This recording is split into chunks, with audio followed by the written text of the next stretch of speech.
Holidays-nale, adu namma GT Holidays da. GT Holidays, South India's #1 travel brand. You know you are special when you're with GT Holidays.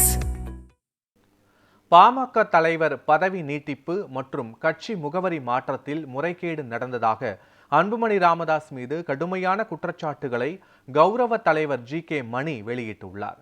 செய்தியாளர்களை சந்தித்த பாமக கௌரவ தலைவர் G K. மணி, தலைவர் பதவி நீட்டிப்பு மற்றும் கட்சி முகவரி மாற்றம் தொடர்பான ஆவணங்களில் அன்புமணி ராமதாஸ் தவறான தகவல்களை தேர்தல் ஆணையத்தில் சமர்ப்பித்து இருப்பதாக குற்றம் சாட்டியுள்ளார்.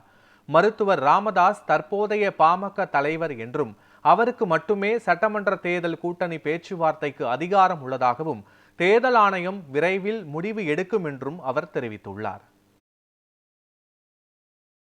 இன்னைக்கு மருத்துவரையா அவர்களை ஒருமனதாக தலைவராக தேர்வு செய்யப்பட்டு நிறுவனரும் அவர் தான், கட்சியினுடைய தலைவரும் அவர் தான். இப்படி செயல்பாடு இருக்குது. இதுக்கு இடையில் பொதுவாக பாட்டாளி மக்கள் கட்சி தொடங்கிய நேரத்தில் பாட்டாளி மக்கள் கட்சியினுடைய விதி என்பது நிறுவனர் மருத்துவரையா அவர்களை கலந்து ஆலோசித்து தான் செயற்குழு, பொதுக்குழு, நிர்வாக குழு, அது எந்த நடவடிக்கையாக இருந்தாலும் சரி நிறுவனரின் ஒப்புதலை பெற்று தான் செய்யணும். ஆனால் மருத்துவர் அன்புமணி அவர்கள் அதற்கு பிறகு ஓராண்டு காலம் பதவி நீட்டிப்பு என்று சொல்லுவதும், அதே நேரத்தில் மீண்டும் ஒரு கூட்டத்தை கூட்டி அதில் ஓராண்டு கால நீட்டிப்பு என்பதோடு முகவரியை மாற்றிருக்கிறாங்க. இதுதான் மிகப்பெரிய முறைகேடு நடந்திருக்கு. பொதுவாக பாட்டாளி மக்கள் கட்சிக்கு தொடங்கிய காலத்திலிருந்து சென்னை தேனாம்பேட்டையில் 63 நாட்டுமுத்து நாயக்கன் தெருவு தான் தலைமை அலுவலகம். அதனுடைய இணை தலைமை அலுவலகமாக தைலாபுரம் தோட்டம் மருத்துவரையா இருக்கிற இடத்துல இருந்துச்சு.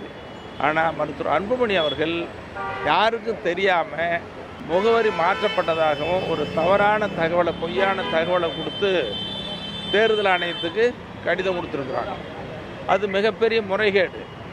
அந்த அடிப்படையில் தான் தேர்தல் ஆணையம் அங்கே 10 திலக் தெரு தீநகர் சென்னைங்கிற முகவரிக்கு மாற்றப்பட்டதாக கடிதம் போயிட்டு, அது தவறானது. அதுதான் முறைகேடு.